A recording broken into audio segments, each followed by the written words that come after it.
નમસ્કાર મિત્રો, અમારી ગુજરાત ખબર ચેનલમાં તમારું સ્વાગત છે। મિત્રો, અત્યારે હાલની સૌથી મોટી અને દુઃખદ ખબર સામે આવી રહી છે। દિગ્ગજ અભિનેત્રીનું નિધન। ત્યારે મિત્રો આપને વાત કરવામાં આવે તો ત્યારે મિત્રો દક્ષિણ ફિલ્મ ઉદ્યોગમાંથી એક દુઃખદ સમાચાર સામે આવ્યા છે। પ્રખ્યાત અભિનેત્રી પુષ્પલતાનું લાંબી બીમારી બાદ 87 વર્ષની વયે ચેન્નઈમાં અવસાન થયું છે।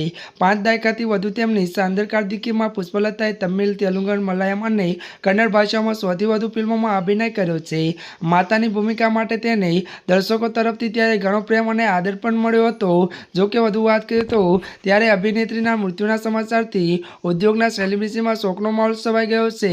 અને વધુ એ પણ મિત્રો આપને જણાવી દઈએ કે તેમના નિધન પર શોક વ્યક્ત કરતા ચાહકો સોશિયલ મીડિયા પર તેમના ભાવનાત્મક શ્રદ્ધાંજલિ આપી છે। જી આ મિત્રો, અત્યારની આ દુઃખદ ખબર સામે આવી રહી છે।